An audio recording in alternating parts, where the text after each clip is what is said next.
gone through a few things in life with the whole hamster wheel of everything, kids in sports, manager of a multi-million-dollar company, all of that stuff. It just wasn't right. And sometimes you just have to find your own connection to find your path in life, right? So the mind-body connection, what I'd like to get into is through a myofascial approach, and that's the work that I do now.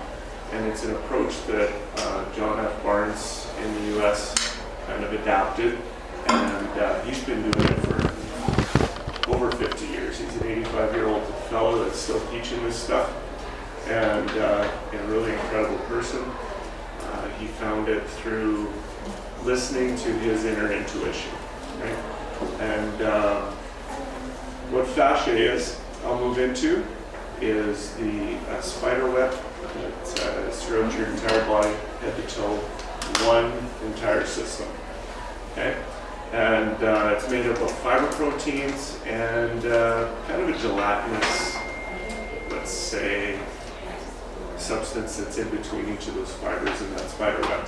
So we've all seen gauze or a knitted sweater, and there's holes in it, right? And we have blood vessels, nerves, muscle tendons, all of those things going through all of those holes in this network of this spider web in our whole body, and it touches every cell, approximately 37 trillion cells in our body. And the physical connection is the fiber proteins, and then everything else, just they all communicate together. The nervous system, it's around your bones, it's around your organs, it's everything. So with that, so each of those cells has to metabolize, and so everything has to go in and out, and the connection to that is the fascia. Fascia doesn't hurt, that's why we always forget about it, but it does pinch off all those muscle tendons, nerves, blood vessels that create healing in our body. So fascia, first thing that happens, we have a trauma, we have a surgery, we have anything like that, the fascia wants to clamp down and protect. And so then that's where the problems start happening. Pinches off, we start creating our own little straitjacket after that. And so we have a shoulder injury, we have a knee injury, and everything starts collapsing down around that, right? John always says it's your straitjacket that you're wearing. And when we think about each one of those cells and how everything has to metabolize in and out of everything, it's all on pressure inside the body.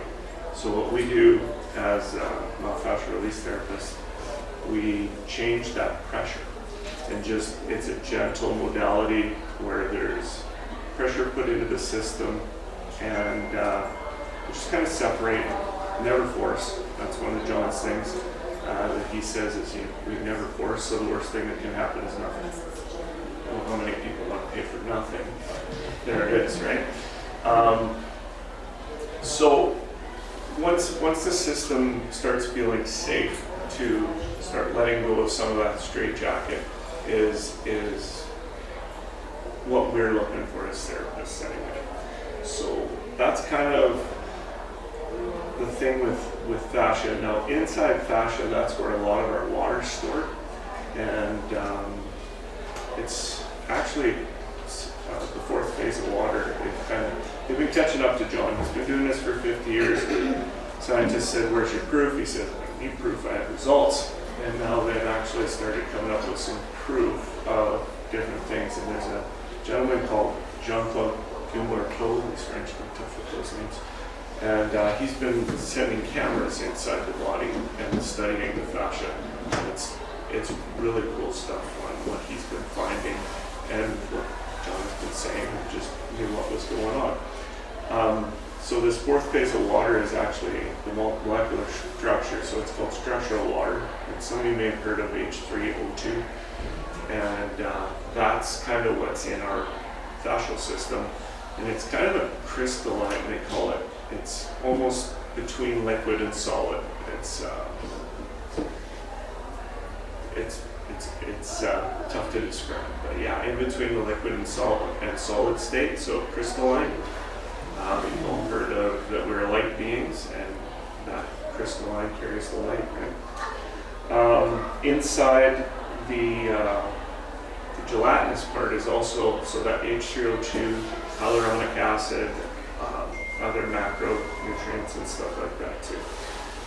So moving on from that, biotensegrity, part of biotensegrity, anything like that. What makes an athlete do the things that we go, wow?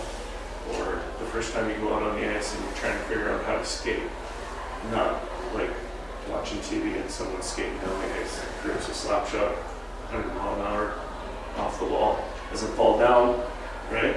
So being connected to every cell in the body, the fascia is also connected into the nervous system. So the nervous system starts creating patterns. That's what fascia does, it holds patterns in the body. And so the nervous system also holds patterns in there. So when you were talking about muscle memory, maybe you want to think about fascial memory. It's creating the little quicknesses between the muscles and stuff like that. So I got a couple of exercises that just to kind of try and connect a little bit. So just wherever you're at and you're holding a hand out, you can hold it in front of you out to the side, and you can kind of, can you feel your hand? And why is that, if you can? Right? Not touching it, anything like that. We've all been told that's proprioception, right? So that feeling in there, we can call that, some people can call it energy, the Chinese call it qi, scientists call it blood flow. So can you sit there and move that feeling from your hand into your forearm? And if you can you move it up into your upper arm, and maybe into your shoulder? Sometimes, when I told you earlier that I was a parent, a coach, dad, all those things, and you had to keep everything in line. You got to keep everything going on the hamster wheel in order to just be alive and just to keep going with it and just succeeding or whatever. You think you have to stay in that train and keep going. If we can just take a little bit of time for ourselves, sometimes 5-10 minutes, and maybe that's something that'll help you. Some people use meditation. If you can move things around your body and start getting a sense of what's there. Got another one for you. With that being said, I'm going to grab a chair here somewhere. I'll sit down with you. This one. It's okay if your coat's on you. Okay. No, you're good. So here's something for you. You're just sitting here, and I'm going to ask you to just kind of, we're going to breathe while we do this, because breath is so important to the connection that we have to try and feel what's going on in our bodies, okay? So if we're sitting here, and on an in-breath, I'm going to have everybody kind of breathe in and breathe out. And on the in-breath, I'm going to ask you to tighten up certain parts of your body. And on the out-breath, see if you can't feel them release. Okay? So first one, we're going to take a deep breath and we're going to tighten up just the bottoms of our legs. Okay?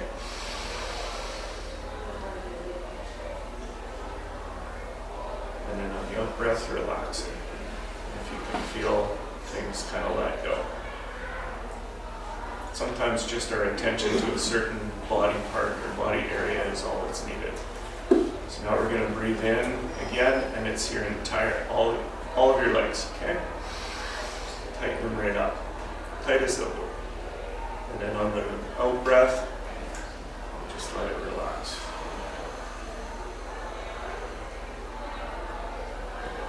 This time on the breath, we're going to tighten up our glutes, our pelvis, kind of the front of our abs might engage too.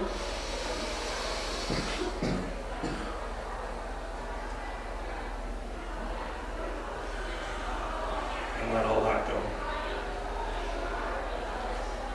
This time, let's tighten up our torso, our arms, our legs, everything, okay? Make it really tight. And relax. Let your shoulders fall away from your ears, your lower back. Just kind of sense different parts of your body letting go. This time, no judgment. Everybody gets to, we're going to tighten every muscle in our body. We're going to make a stupid face. It's going to be scrunched up like a Cabbage Patch Kid if you remember what those are, okay? All right.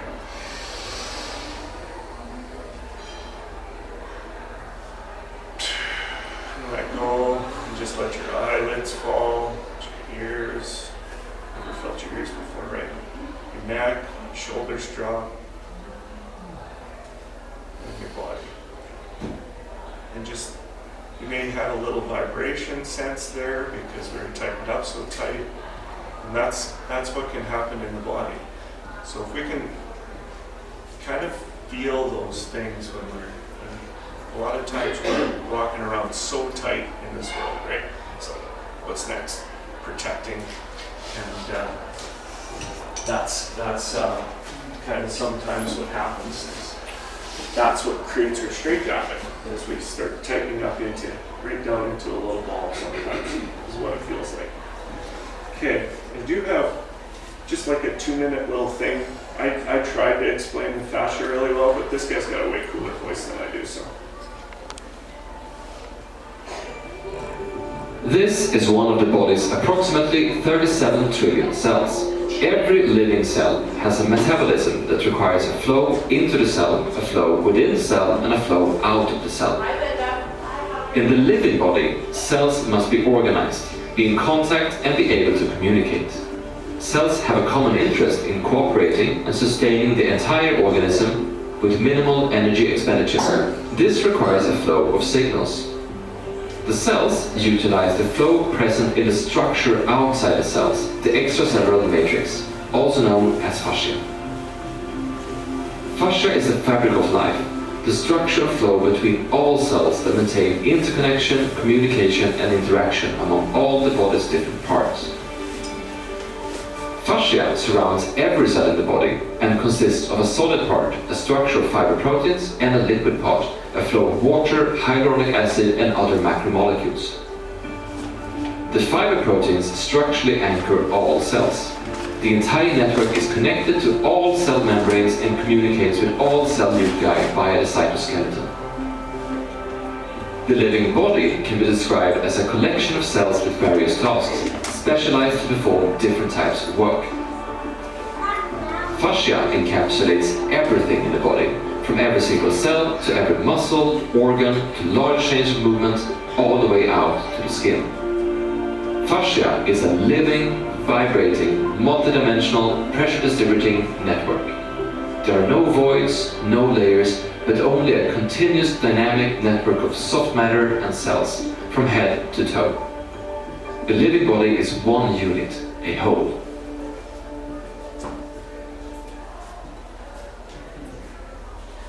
Okay, so so into the next part of the work, I guess, is what we do as therapists is we hang on to a gentle stretch for, we like to be there for over 5 minutes, because at about the 90-second to 3-minute mark, there's something called the piezoelectric movement. So piezoelectric is pressure, electricity. So what we're doing is changing the pressure, which stimulates the nervous system. The brain knows what's going on, and if it's held for 90 seconds or so, that's when it starts sending out impulses, and you feel those little vibrations that you may have found just doing those little exercises. After 5 minutes, it actually stimulates the brain to release the natural inflammatories of the body. So interleukin 8 and interleukin 1b, if I'm not mistaken, are the two scientific terms. And so that's kind of what we're looking for, is to try and open up the structure, and then once we put water back into it, hopefully changing that straitjacket and hopefully moving on from there. So we go on to just up there. So we're going to go to a little bit of a fun exercise and get warmed up for the next speakers here. We can make us shake our body a little bit. So anybody who would like to join have to. But what we're going to do is something that we call, so the triangle of myofascial release, it goes with structural component, a rebounding component, and an unwinding component. So the unwinding part is just kind of changing the straight jacket. The rebounding is something we can do to change the water in our own bodies. And there's something called jiggling that we do. So basically, if you guys want to join in, just stand up. I'm going to do it. We're just going to kind of go limp and shake our bodies out. And I'm going to play a little music so it's a little bit more fun. Okay. And just whatever feels right, okay? Just be loose, let things bounce. See if you can feel all of those things that we were talking about earlier. All the areas of the body.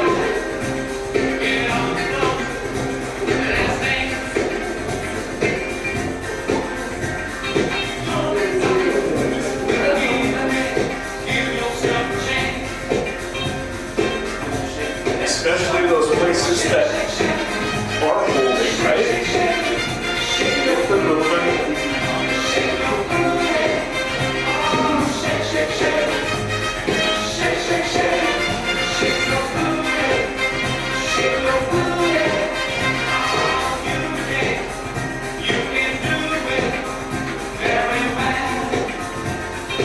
Just stop. Just totally stop. Can you kind of feel movement still happening? Kind of a flow. Right? That's cool. Let's do some more. Let's stop again.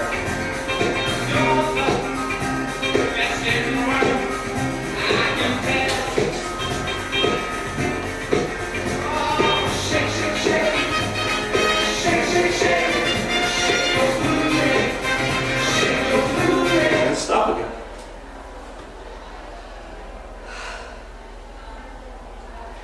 And just, that's the connection, those little places and spaces and different things like that that you can try to do for yourself and stuff like that too.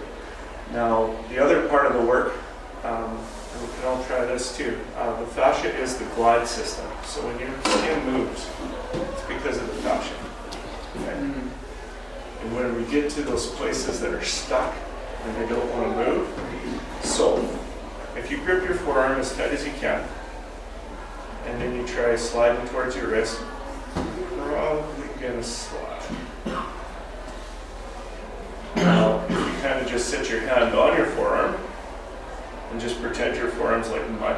So you're just kind of letting your hand settle in, and then you start moving it slowly towards your wrist, you'll find that you've got kind of a suction cup happening there. Instead of being grippy, we're a little bit softer and we just kind of settle in. Now you're just moving the fascia, not trying to move the muscles too, right? So there's lots of things like that that we can do too, where if we're just settling into those certain areas, like when you're sitting there after you do that exercise where you deep breath in and out and you're tightening up and you're loosening off, and then you start feeling those places that are tight. And it doesn't necessarily have to be where the pain is. So you think of this shirt here. If I do this, and I go and I pull it down and twist it, problem's right there. Pretty easy to see, right? But where do we feel it? Here, maybe here, maybe even over here. So that webbing that we're pulling, when the pressure point pulls it, doesn't necessarily have to be where the pain is. It can be anywhere. So those little exercises can sometimes give us a little bit of an awareness into our own bodies. I think that everybody should at least take 5 to 10 minutes for themselves every day and just breathe, be silent, and just listen to your own body for the most part. So that's all I really got. If you've got any questions for me, I'm very willing and able to answer them if I can. Do you have therapy classes, or what do you do? Therapy classes? No, I'm a therapist. So like, I have a space over in the Royal Heights Chiropractic Clinic, and I do therapy sessions where it's hands-on, and generally, especially with a first-time client, we go right to the pain area because then we can find out maybe where it's going to. I like to listen to what they find in their body. So where we're working, if we feel it somewhere else, we're probably going to end up going that way. It's a roadmap when you start listening to what's happening. So your sessions, your therapy sessions, the one you charge of, is that covered by most insurance? I'm not sure what you're telling me. I'm a registered massage therapist, so yes, it is covered by insurance. And basically, it's structured like a massage therapy session. So it's an hour, and you come in, it's a massage table. But I prefer people to be in shorts, tank top, something comfortable, and because it's for movement. If you feel like moving, you should move, kind of thing. So that's part of the unwinding process too. If you were working over here and that leg wants to move, go ahead. It's There are sessions. I do 45, 60s, 90s, 40s. Those are fluoride sheets, actually, from the last guy, so I didn't put them away. Like what you sure can. What's the best way to contact me?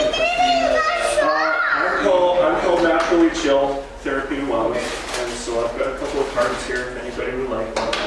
And I have online booking, but it's something that I want to get out there. There are lots of things like we did for exercises today too that are, many little things that you can kind of help yourself with too. That's my goal is not to, it's never been to keep booking you in month after month after month. If that's the case, that's cool too. But it's something that we're trying to evolve into past the pain to regular maintenance. I was a client first. I found this work in a guy in Regina, maybe you've heard of Warren Berry. I went to him, and in 4 sessions I learned how to maintain my own body and the feeling that was there, and that was my clue to I wanted to do this too. So Yeah. Nice. Yeah. I highly recommend you. I second it. That's great. Anything else? Thanks for the shake. Yeah, no, it's great. It's good stuff. Good shake. We do that at seminars all the time.